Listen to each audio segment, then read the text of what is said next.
I thought signing the adoption papers would mean safety. I thought it meant Miles finally had a home, a father who would never let him go. But this morning, when the social worker knocked on my door at 7:30, my heart dropped into my stomach. Her face was professional, detached, the kind of expression people wear when they're about to ruin your life and call it protocol. "Mr. Jaden," she said, clipboard already in hand, like she'd made her decision before even stepping inside. "We need to discuss Miles' living situation. I'm an Omega. In this world, that's already a strike against you. Single Omega father? That's 2 strikes. Poor single Omega father trying to raise a 3-year-old alone? Game over. Society doesn't believe we can do it. They look at us and see weakness, instability, someone who needs an alpha to function. It doesn't matter how much love I have, how many nights I stayed awake making sure Miles had everything he needed. None of that matters when the system decides you're not good enough. Your financial situation hasn't improved since the adoption was finalized," she continued, walking through my small apartment like she was inspecting a crime scene. "You're working 2 jobs, which means Miles is in daycare 10 hours a day. You've missed rent twice in the past 4 months. And as a single Omega," she paused, and I knew what was coming. "The environment isn't stable enough for a child. We're transferring Miles to foster care, effective immediately." The words hit me like physical blows. "But I'm his father," I whispered, my voice shaking so badly I barely recognized it. "I gave birth to him. He's mine. He's all I have. Sir, please try to understand. This is for Miles' well-being. He deserves a stable home with 2 parents, financial security. He deserves his father." I cut her off, desperation making me bold. "He deserves someone who loves him, who would die for him. Isn't that what matters?" But it didn't matter. Nothing I said mattered. Behind me, Miles was hiding against my legs, his small hands clutching my shirt like a lifeline. He was too young to fully understand, but he knew something terrible was happening. "Papa," he whispered, his voice cracking. "I don't want to go. Please don't make me go." I knelt down, trying to hold him, trying to memorize the weight of him in my arms, because some part of me knew this might be the last time for a while. "It's okay, baby," I lied, tears streaming down my face. "It's just for a little bit. Papa's going to fix this." But I couldn't fix it. I was just an Omega, powerless against a system that had already decided my fate. They took him from my arms, literally pulled him away while he screamed for me, while I screamed for him. The social worker handed me a sheet of paper. "You're allowed supervised visits. Once a week, 2 hours, pending foster family approval. Once a week, 2 hours, for my son." After they left, I collapsed on the floor of my empty apartment. Miles' toys were still scattered around the living room. His favorite stuffed elephant sat on the couch. The silence was suffocating, the kind that presses down on your chest until you can't breathe. I'd failed him. I'd failed the one person who mattered most. The next 3 weeks were hell. I was allowed to see Miles exactly twice. The first visit, he ran to me and wouldn't let go, crying so hard he made himself sick. The foster family, a beta couple in their 50s, watched with tight expressions, like my presence was disrupting their perfect routine. The second visit was worse because Miles had started to accept that I wasn't taking him home. He was quieter, more withdrawn.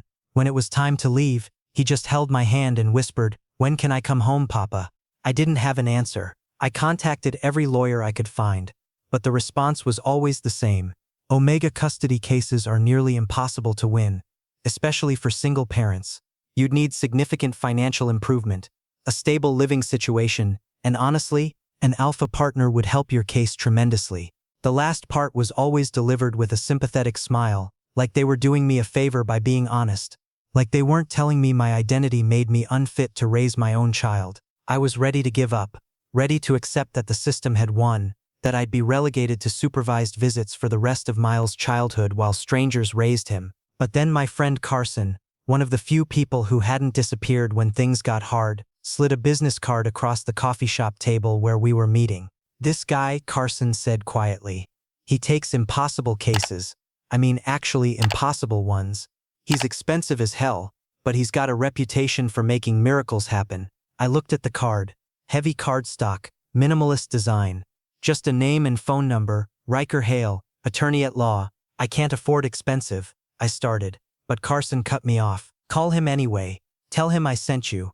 He owes me a favor, and trust me, this is what you need. This guy doesn't lose." That night, Alone in my apartment that felt too big and too empty without Miles. I stared at that business card for hours. What did I have to lose? I'd already lost everything that mattered. The worst he could say was no, and I was already drowning in rejection. I made the call the next morning. The receptionist who answered was professional but warm. "Mr. Hale can see you tomorrow at 2 o'clock. Please bring all documentation related to your case." 24 hours later, I was standing outside a sleek downtown office building, my hands shaking as I clutched a folder containing every paper trail of my failure as a father. At least that's what the courts had labeled it. Medical records showing Miles was healthy and well cared for. Daycare reports praising his development. Letters from neighbors saying I was a good parent. None of it had mattered before, but maybe, just maybe, this alpha lawyer could make someone listen. The elevator ride to the 15th floor felt like ascending to judgment. When I walked into Riker Hale's office, I wasn't prepared for what I saw. The space was all glass and steel, expensive and cold, and the man sitting behind the desk, tall, sharp-featured, with dark eyes that seemed to see straight through every defense I'd ever built, looked like he'd never failed at anything in his life. He stood when I entered, and even that simple movement carried authority. An alpha through and through, radiating the kind of power that made my omega instincts want to submit, to defer, to trust. But I'd trusted the system before, and look where that got me. "Mr. Jaden," he said, his voice deep and measured, "please sit down, tell me about your son." And for the first time in 3 weeks, someone wanted to listen. Riker Hale's office felt like stepping into a different world, one where everything was controlled, pristine, and ruthlessly efficient. Floor-to-ceiling windows overlooked the city, making me feel simultaneously elevated and small. I sat in the leather chair across from his massive desk, my folder of documents looking pathetic in comparison to the sleek technology and organized files surrounding us. He didn't waste time with pleasantries. "I've reviewed the preliminary information Carson sent me," Riker began, pulling up something on his computer screen. "Your case is complicated. Family courts are inherently biased against Omega single parents, particularly in this jurisdiction. The statistics aren't encouraging." My stomach twisted. "Then why did you agree to see me?" For the first time, something flickered in his expression. Not quite emotion, but maybe recognition. "Because statistics don't account for determination, and Carson said you had that in abundance." He leaned back in his chair, studying me with an intensity that made me want to squirm. "Walk me through everything. Don't leave out details, even ones you think make you look bad. I need the complete picture." So I told him about getting pregnant at 22, about the alpha who'd promised to stay and then vanished the moment he found out, about working through my entire pregnancy, saving every cent for Miles, about the moment they placed my son in my arms, and I knew, with absolute certainty, that I'd do anything for this child. I told him about the struggles, the nights I cried from exhaustion, the times I had to choose between paying rent and buying Miles new shoes because he was growing so fast. But I also told him about the good parts. The first time Miles said "Papa," the way he laughed when I made funny faces, how smart he was, how kind. Riker listened without interrupting, taking notes occasionally on a tablet. When I finished, my throat was raw and my eyes were burning with unshed tears. "You love him," Riker said simply. It wasn't a question. "More than anything in this world," I whispered. He nodded slowly, then set down his tablet. "Here's the reality. To win custody back, we need to address 3 major factors the court will examine. First, financial stability. Second, living environment. Third, support system." He ticked them off on his fingers like a battle strategy. "You're currently failing on all 3 counts, which is why they removed Miles in the first place." The bluntness hurt, but I appreciated it more than false hope. "So what do I do? I'm already working 2 jobs. I can't afford a bigger apartment. And I don't have family here. My parents disowned me when I got pregnant. I'm going to offer you a solution," Riker said, his tone shifting into something more careful. "It's unconventional, and you're well within your rights to refuse. But I believe it's your best chance." My heart started racing. "What kind of solution?" "I'll hire you as a legal assistant in my firm. The pay is significantly better than your current jobs combined, with benefits including health insurance for you and Miles. That addresses factor 1. He paused, gauging my reaction. "You'll move into my penthouse. I have a spare bedroom that's currently unused, and the building has excellent schools nearby. That's factor 2. I couldn't breathe. This was too much, too generous. "Why would you do this? You don't even know me." Factor 3, he continued as if I hadn't spoken, is where this gets complicated. The court wants to see a stable support system, preferably a two-parent household. They're not going to explicitly say an omega needs an alpha, but they'll think it, and they'll use that bias in their decision-making. Understanding dawned slowly, horribly. You want me to pretend we're together? Not pretend, he corrected. Legally, we'd need to present as a committed partnership. Living together, co-parenting Miles, demonstrating stability. For the duration of the custody proceedings, which could take 6 months to a year. That's insane. I breathed. Why would you even suggest this? What's in it for you? For the first time, Riker's professional mask slipped. He looked tired suddenly. Older, when I was 12, my younger brother was taken by the state. Our mother was an omega, single parent struggling financially. Sound familiar? His jaw tightened. I watched her fight for 2 years. She lost. My brother grew up in foster care, and I barely knew him after that. He died 5 years ago. Overdose. I've spent my entire career wondering if things would have been different if someone had helped her fight smarter instead of harder. The pain in his voice was raw, real. This wasn't about me or Miles, it was about the child he couldn't save. I can't pay you, I said quietly. Not what you're worth. I'm not asking for payment. I'm asking for a chance to do what I couldn't do for my family. He met my eyes. But I need you to understand what you're agreeing to. This arrangement has to be convincing. Social workers will visit. They'll ask questions. You'll need to be comfortable with me, with presenting us as partners. There will be boundaries. I'll respect your space, your autonomy, but publicly, we need to appear committed. My mind was spinning. This was crazy. Moving in with a stranger, pretending to be his partner, letting him into Miles's life. But what was the alternative? Supervised visits while my son grew up thinking I'd abandon him. What about after? I asked. If we win custody, what happens then? We'll establish separate living arrangements, maintain a co-parenting relationship for appearances until the court's oversight period ends. Typically 1 to 2 years. After that, you're free to live however you choose. It was a business arrangement. Clinical, practical, absolutely insane. And my only hope, when would this start? I heard myself ask. Tomorrow, if you're willing. The sooner we establish the living situation, the better it looks for our case. I'll file an emergency petition for increased visitation this week, citing your improved circumstances.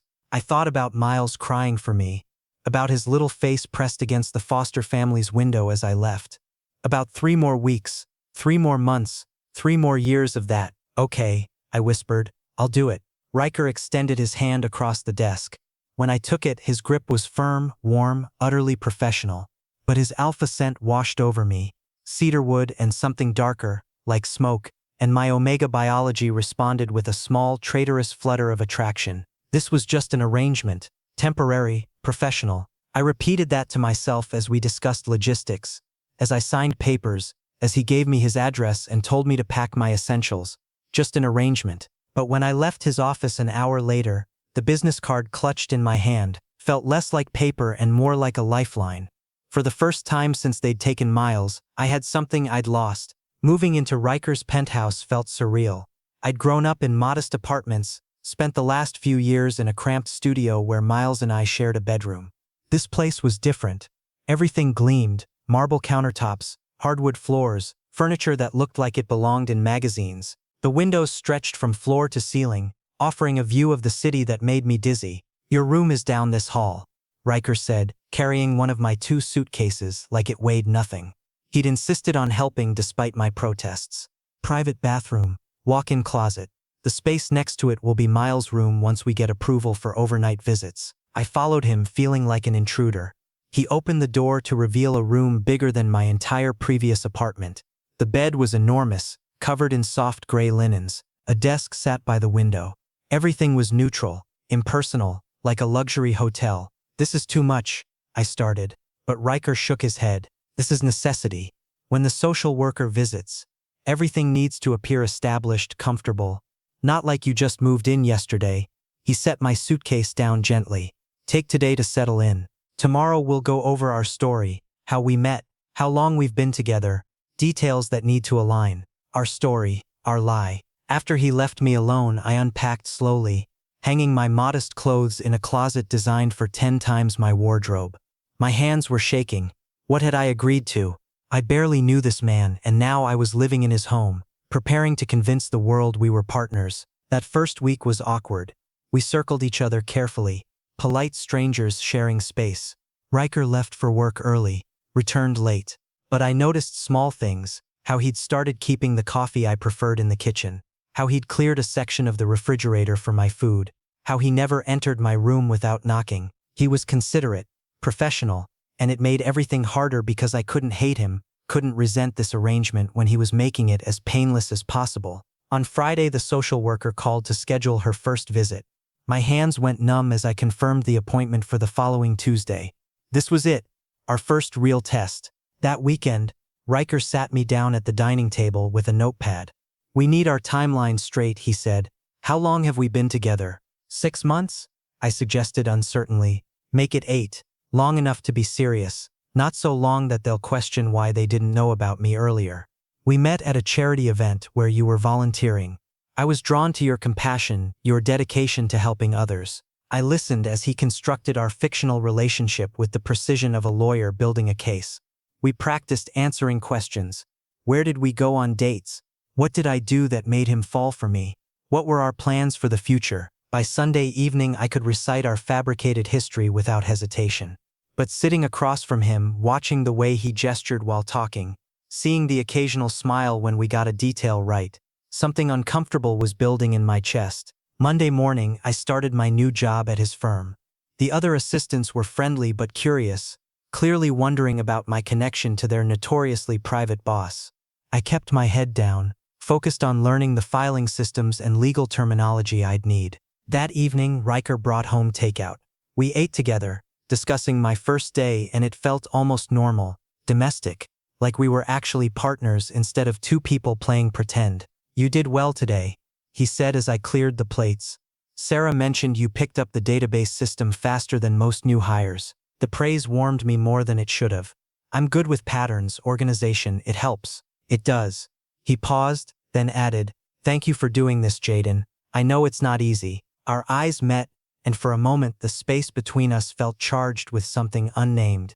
Then I looked away, reminding myself this was temporary. Tuesday arrived too quickly. I dressed carefully in clothes Riker had insisted on buying. Nothing extravagant, but nicer than my usual worn jeans.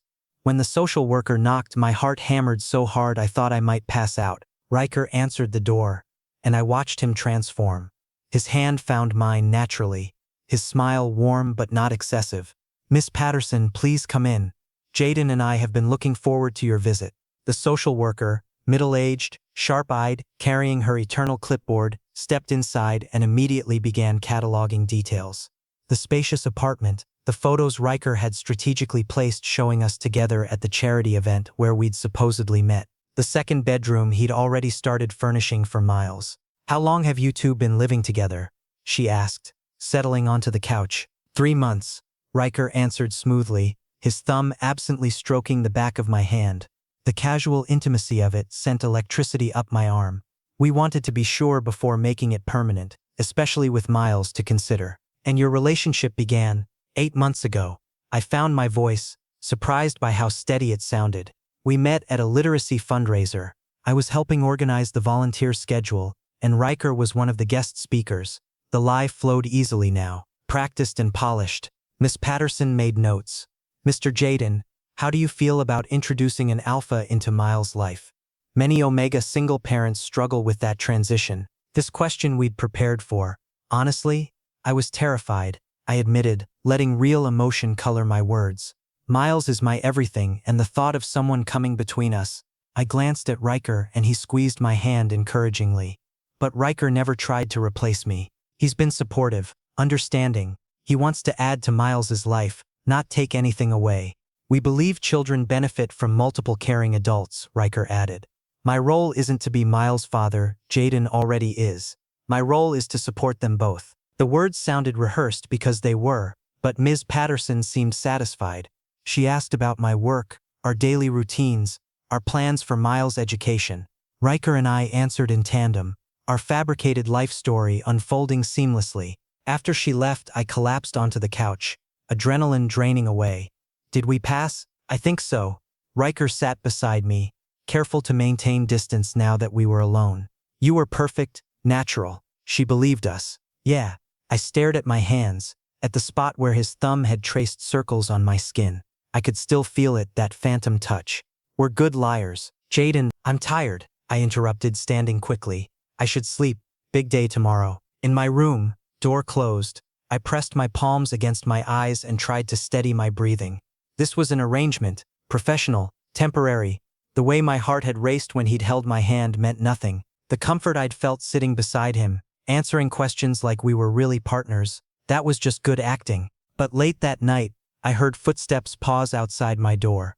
Heard Riker standing there, not knocking, just present, like a guardian, like someone who cared. And I realized with creeping horror that somewhere between the practiced lies and careful touches, between playing house and pretending intimacy, I was starting to forget where the performance ended and something real began. This was supposed to be simple, a means to an end. Instead, I was falling into a role I'd never be able to leave without breaking something inside myself. 3 months of living with Riker had fundamentally changed my life. I'd settled into my job at his firm, earning steady paychecks that I deposited into a savings account I'd opened for Miles' future. The supervised visits had become the highlights of my weeks, watching my son grow, hearing about his days, feeling him relax into my arms like he remembered he was safe with me. But something else had shifted too. Riker had started joining me for visits. At first he'd waited in the car, giving us privacy. Then one day Miles had spotted him through the window and asked who the tall man was. I'd introduced them carefully, watching for any sign of discomfort from my son. Instead, Miles had been curious, asking Riker questions about his work, his car, whether he liked dinosaurs. Now Riker came to every visit. He'd bring small gifts. Nothing extravagant, just thoughtful things like a puzzle Miles had mentioned wanting, or a book about space when my son expressed interest in planets. He'd sit on the floor and play without self-consciousness, this powerful alpha attorney building block towers and making silly voices for action figures.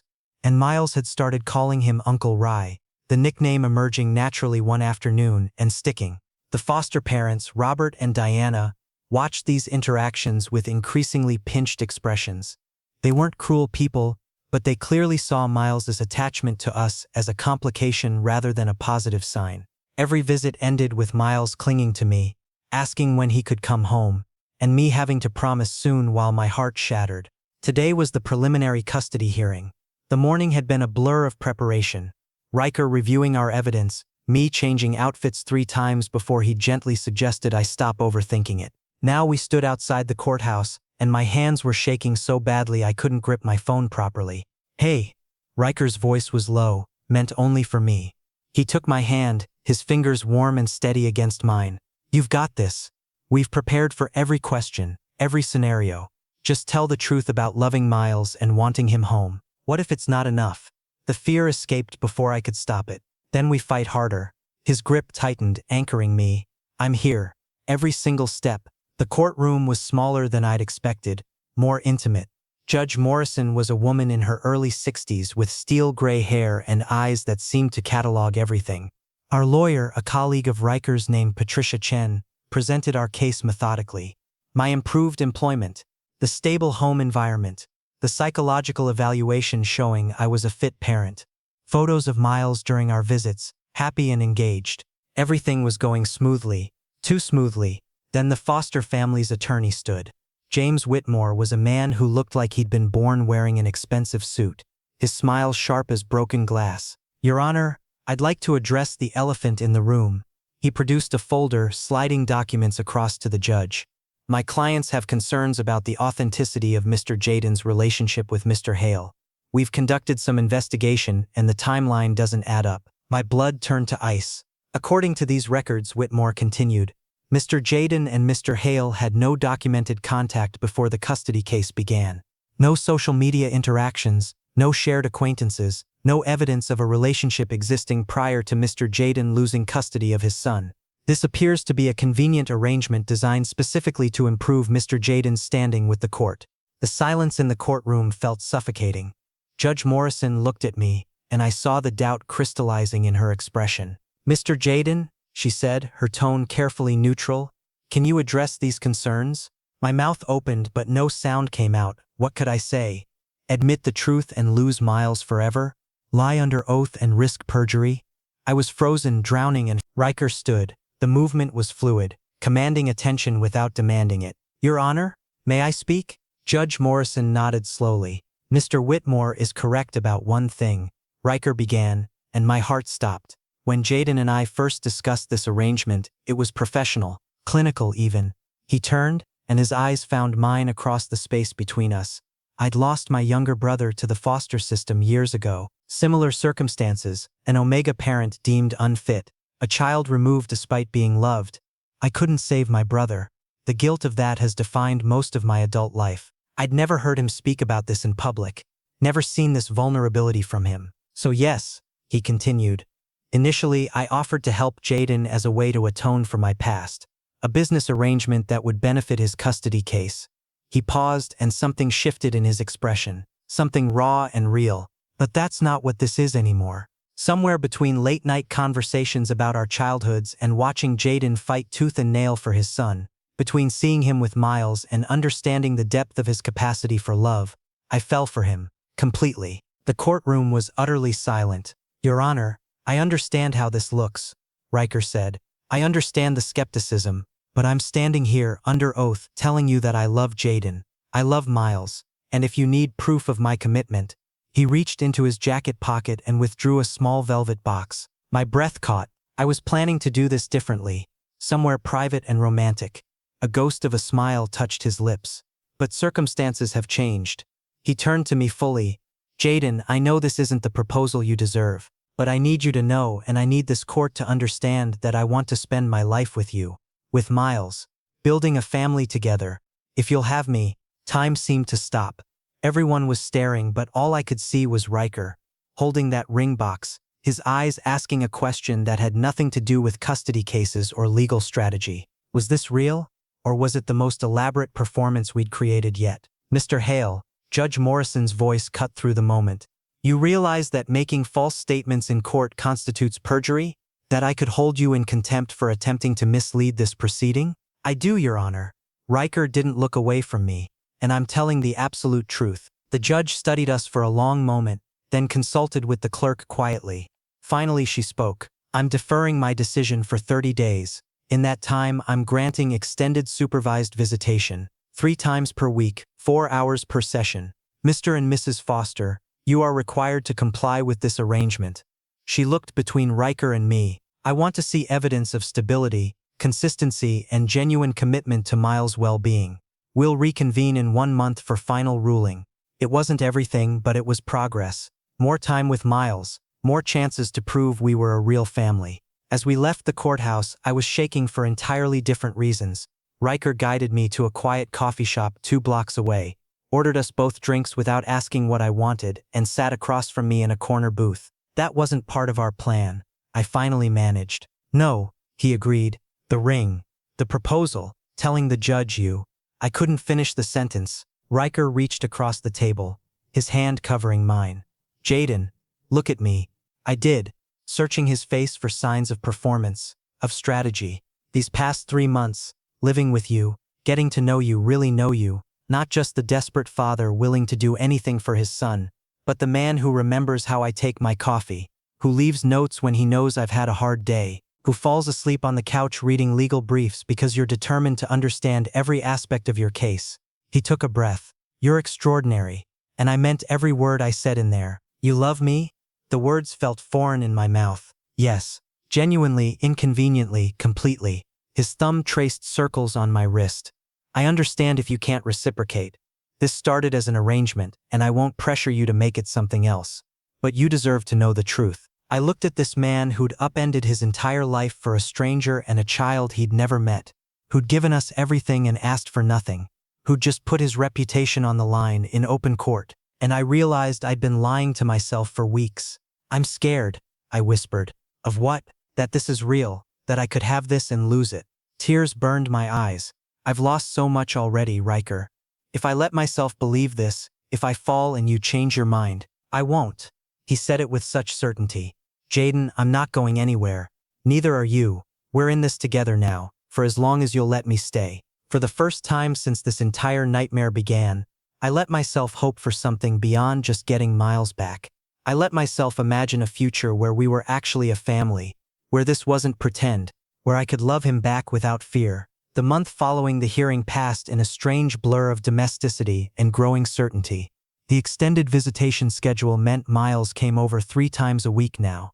And those 4-hour windows became the framework around which we built our lives. Riker adjusted his work schedule, turning down cases and delegating responsibilities so he could be present for every single visit. I watched him transform with Miles in ways that made my chest ache. He'd researched age-appropriate activities, bookmarked recipes for healthy snacks a 3-year-old might actually eat, and somehow learned to braid hair by watching tutorial videos at 2 in the morning when he couldn't sleep. Miles, initially shy around this new constant presence, began opening up. He'd drag Riker to the park, demanding to be pushed on the swings.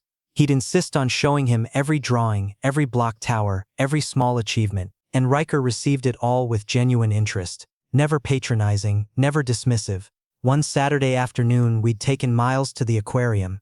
He'd been fascinated by the jellyfish tank, pressing his small hands against the glass while asking endless questions. Riker had crouched beside him explaining bioluminescence in simple terms, and Miles had looked up at him with such trust, such affection. "Uncle Rye," Miles had said suddenly, "are you going to marry my papa?" I'd nearly choked on air. Riker had glanced at me, something unreadable in his expression, before answering. "Would you like that?" he'd asked Miles carefully. "Yeah." Miles had grinned, gap-toothed and beautiful. "Then you could be my other papa.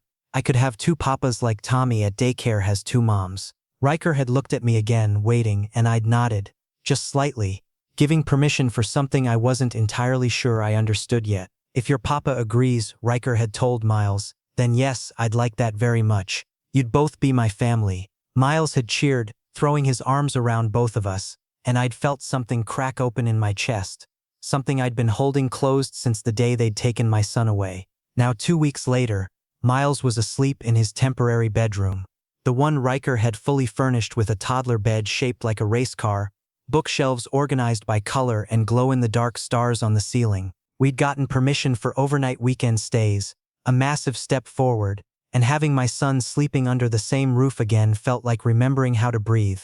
I found Riker in the kitchen, making tea with the precise movements he brought to everything. He looked tired. We both were, the stress of the impending final hearing weighing on us, but content too. "He went down easily tonight," I said, accepting the mug he offered. "The aquarium wore him out. Good tired though." Riker leaned against the counter, studying me. "You should sleep too. You've been running yourself ragged, so have you." I wrapped my hands around the warm ceramic, gathering courage. "Riker, we need to talk about what happens after the hearing." His expression shuddered slightly. "After we win custody, you mean?" "If we win." "When we win," I corrected, trying to sound more confident than I felt. "You've done so much, completely rearranged your life. And I know we said this was temporary, that once the court oversight period ended, we'd establish separate arrangements." "Jaden, let me finish." I set down my mug before I could drop it. "In the courtroom, you said you loved me, that you wanted a family with Miles and me. Was that just for the judge? Strategic positioning for our case?" Riker's jaw tightened. "You know it wasn't." "I know what I want it to be," I admitted. "But I need to hear you say it again, without an audience, without legal implications, just the truth." He set his own mug aside and moved closer, stopping just within arm's reach, close enough to touch but not touching, giving me space to breathe. "The truth is, I wake up every morning grateful you're here," he said quietly. "I come home from work looking forward to seeing you, hearing about your day, watching you light up when you talk about Miles. The truth is, I've memorized how you take your coffee, what makes you laugh, the expression you get when you're trying not to cry because you think showing emotion is weakness." My breath hitched. "The truth is," he continued, "I stopped pretending about 2 months ago, maybe sooner.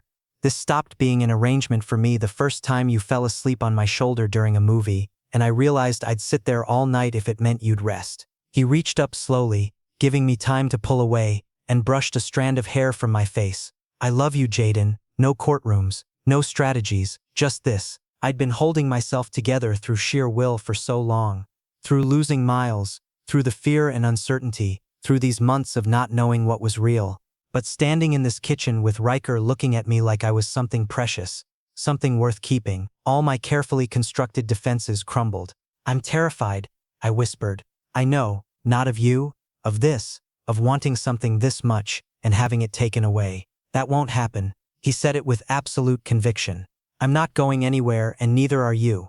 We're building something real here, Jaden. Let yourself have it. And maybe it was exhaustion, or maybe it was finally accepting that some risks were worth taking, but I closed the distance between us and kissed him. Not for show, not because anyone was watching, but because I wanted to. Because I needed to stop running from the only good thing that had happened to me in months. Riker responded immediately, his hands coming up to frame my face with a gentleness that made my throat tight. The kiss was soft, searching, nothing like the practiced touches we'd performed for social workers. This was real, messy and imperfect and absolutely right. When we finally pulled apart, I was breathing hard, my heart racing. I can't promise I'll be easy to love, I said against his shoulder. I'm damaged goods. I come with baggage and trauma and a 3-year-old who's going to need so much patience and care. Stop. Riker pulled back enough to look at me. You're not damaged. You're a survivor. You're a father who fought impossible odds for his son. You're the strongest person I've ever met, and I don't want easy. I want you, all of you, including the hard parts. That night, we stayed up talking in a way we never had before. He told me about his brother, not just the loss, but the memories. The games they'd played, the dreams his brother had shared, the guilt Riker carried for not being able to save him. I told him about Miles' father, about the abandonment and shame, about rebuilding myself piece by piece. We talked until the sky started lightening, until we heard Miles stirring in his room. And when Riker got up to make breakfast while I went to get our son, it felt natural, like we'd been doing this for years instead of months. Like we were already a family, just waiting for the paperwork to make it official. Miles wandered into the kitchen rubbing his eyes, his hair sticking up in every direction.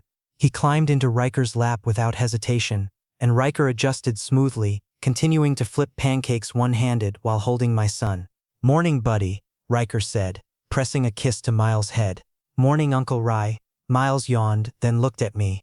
"Papa, is Uncle Ry staying forever now?" Riker and I exchanged glances, and I saw my own hope reflected in his eyes. "Yeah, baby," I said softly. "I think he is." Miles beamed, and in that moment, surrounded by the smell of pancakes and coffee, watching my son cuddle into the arms of the man I was falling for, I let myself believe it. We were going to be okay. Better than okay. We were going to be a family. The final hearing arrived on a Tuesday morning in late September. The air crisp with the promise of fall. I'd barely slept the night before, running through worst-case scenarios until Riker had pulled me against him and held me until exhaustion finally won. Now, standing outside the same courtroom where our lives had been dissected a month ago, I felt strangely calm. Miles was with a trusted babysitter, Patricia's wife, a kindergarten teacher who'd volunteered when we explained the situation. He'd been anxious about us leaving, but we'd promised to bring him good news, and that had been enough to earn a brave smile. The courtroom filled quickly. Robert and Diana Foster sat on the opposite side, looking uncomfortable. Their lawyer, Whitmore, shuffled papers with less confidence than last time. Patricia squeezed my shoulder as we took our seats. Judge Morrison entered, and we all stood. When she settled, her expression was unreadable. "I've reviewed all submitted materials," she began, including the Foster family's reports, visitation logs, updated financial statements, and testimonies from both parties. She paused, glancing at her notes. "I've also considered the psychological evaluation of Miles conducted last week by Dr. Sarah Chen." My hands clenched in my lap. Riker's hand found mine under the table, steady and warm. According to Dr. Chen's assessment, Miles presents as a well-adjusted child with strong emotional bonds. However, she notes significant distress related to separation from his biological father. During their sessions, Miles repeatedly referenced wanting to go home to Papa and Uncle Ry. Judge Morrison looked directly at me. "The child's consistent attachment to both Mr. Jaden and Mr. Hale is evident and in Dr. Chen's professional opinion beneficial to his development." Hope flickered in my chest, fragile as a candle flame. "The Foster family has provided adequate care," the judge continued, nodding toward the Fosters, "and I appreciate their willingness to accommodate the extended visitation schedule. However, it's clear that Miles' primary attachment remains with his biological father and, increasingly, with Mr. Hale." She set down the report and folded her hands. "Mr. Jaden, you've demonstrated significant improvement in your circumstances. Stable employment, adequate housing, and most importantly, a support system." Her gaze shifted to Riker. Mr. Hale, your commitment to this family has been evident throughout these proceedings. Your Honor, Whitmore stood, with respect.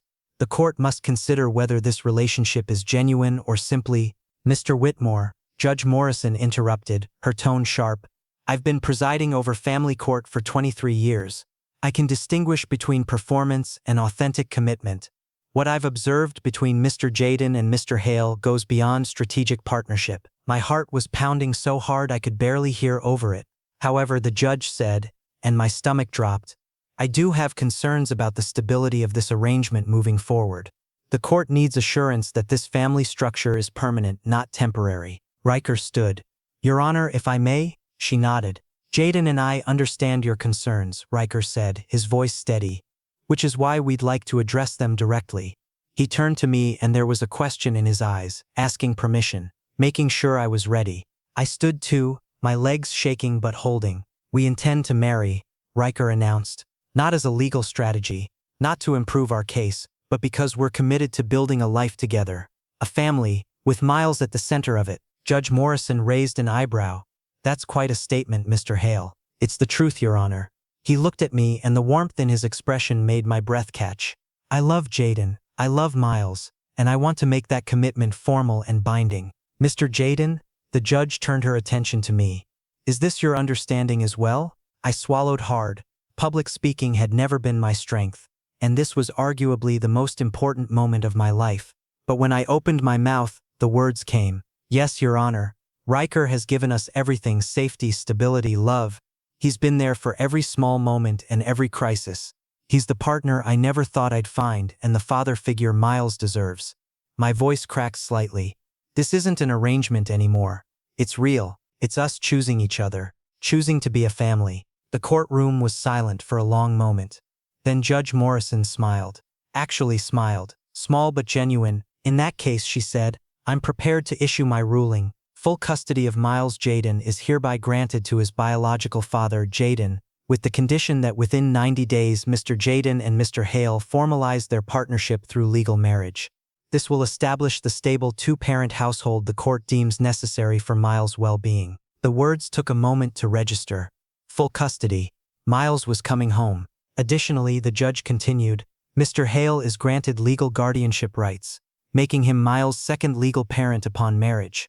The court will maintain oversight for 1 year to ensure continued stability, but I see no reason this arrangement shouldn't succeed. Patricia was shaking my shoulder, congratulating us, but I couldn't process it.